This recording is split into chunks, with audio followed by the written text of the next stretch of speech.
یہ معراج خواب نہیں ہے، حقیقت ہے۔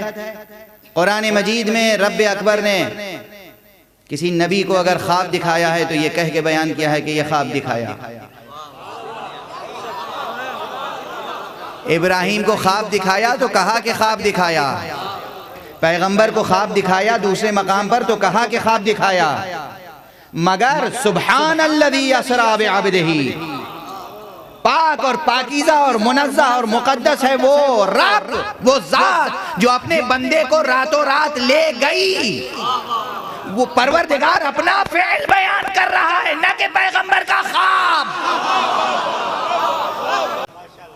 خواب ہوتا تو خواب کہہ کے بیان کرتا پروردگار، حقیقت تھی، حقیقت کے پیرائے میں بیان کیا، اور یہ نہیں کہا کہ دیکھو میرا بندہ کیسا ہے، دیکھو میرا رسول کیسا ہے، دیکھو میرا نبی کیسا ہے، کہ جو معراج کی بلندیوں پر گیا کہا دیکھو مجھے، دیکھو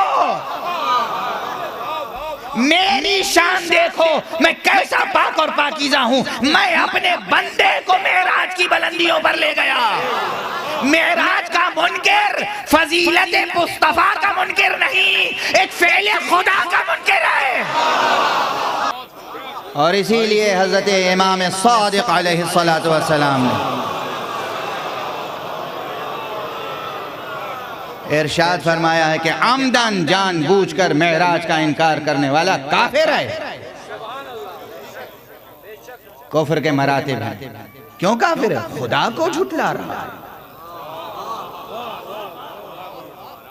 کسی بھی واقعے پہ ریسرچ کا طریقہ کیا ہے؟ ایکیڈمک طریقہ کیا ہے؟ ایکیڈمک میتھڈ کیا ہے ریسرچ کا؟ کوئی واقعہ نقل کیا گیا تو اس کے پرائمری ریسورسز کیا ہیں، ابتدائی مآخذ کیا ہیں، ابتدائی مصادر کیا ہیں، سب سے پہلے وہ واقعہ کس نے نقل کیا، وہاں سوچیں گے راوی اول کون ہے۔ راوی اول خدا، سب سے پہلا سورس قرآن۔ اب فرمائیے، سب سے پہلا سورس قرآن، دوسرا خود پیغمبر کا بیان، تواتر کے ساتھ اصحاب نے نقل کیا، تابعین نے نقل کیا، تبع تابعین نے نقل کیا، مسلسل نقل ہوتا چلا آ رہا ہے واقعہ۔ اب آپ تعویل کر رہے ہیں، اور واقعہ بیان ہوا تو کن لفظوں میں بیان ہوا، اسی کی طرف تو توجہ دلا رہا ہوں۔ پہلی بات یہ دیکھیے کہ کہاں ملتا ہے یہ واقعہ، دوسری بات یہ دیکھیے کن لفظوں میں بیان ہوا یہ واقعہ۔ کہیں بعد والوں نے مبالغہ تو نہیں کیا؟ میں کہتا ہوں بعد والوں نے مبالغہ نہیں، معراج کو جس جاہ و جلال و جمال کے ساتھ رب اکبر نے بیان کیا تھا، اس حد تک تو کسی کا بھی قلم اور کسی کا بھی بیان رسا نہ ہو سکا، کم تر ہی درجے پہ بیان کر پائے۔ سورہ اسراء کی پہلی آیت، سبحان الذی، یہ سبحانہ کسے کہہ رہے ہیں؟ اللہ کو۔ الذی کون ہے؟ اللہ۔ سبحان الذی اسرا، اسرا فعل ہے، اسرا کا فاعل کون ہے؟ اللہ۔ پاک ہے، پاکیزہ ہے، منزہ ہے وہ ذات جو راتوں رات لے گئی اپنے بندے کو۔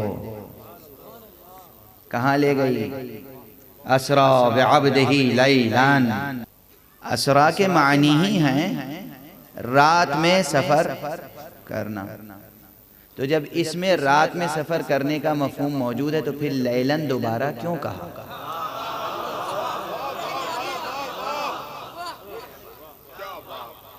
اب واضح ہوئی بات۔ پاک اور پاکیزہ ہے وہ ذات جو راتوں رات اپنے بندے کو لے گئی، اور ابھی رات باقی ہی تھی کہ واپس بھی لے آئے، یعنی پوری رات سفر نہیں ہوا، رات کے ایک تھوڑے سے حصے میں ہوا۔ لیلاً اس لیے کہا گیا کہ یہ سمجھ لو کہ پوری رات نہیں، اسرا کے معنی تو ہے پوری رات سفر کرتے رہے، نہیں، راتوں رات سفر ہو گیا، رات کے ایک چھوٹے حصے میں سفر مکمل ہو گیا، ایک چھوٹے سے حصے میں۔ کتنا چھوٹا حصہ، یہ کسی شاعر کا مبالغہ نہیں ہے، رسول اللہ صلی اللہ علیہ وآلہ وسلم کا بیان ہے۔ تفصیلی بیان کے بعد معراج کے تمام منازل بیان کیے، تمام مراحل بیان کیے، تمام مقامات بیان کیے، تمام واقعات بیان کیے، نماز با جماعت کا تذکرہ ہوا، انبیاء سے ملاقات کا تذکرہ ہوا، سدرۃ المنتہا تک جانے کا تذکرہ ہوا، وہاں جبرائیل کے ساتھ چھوڑنے کا تذکرہ ہوا، مقام قاب قوسین و ادنیٰ تک پہنچنے کی بات ہوئی، خلوت گہے لاہوتی پیغمبر کی گفتگو کی بات ہوئی، پیام رب کی بات ہوئی، اور کہا جب پلٹا تو بستر کی حرارت باقی تھی۔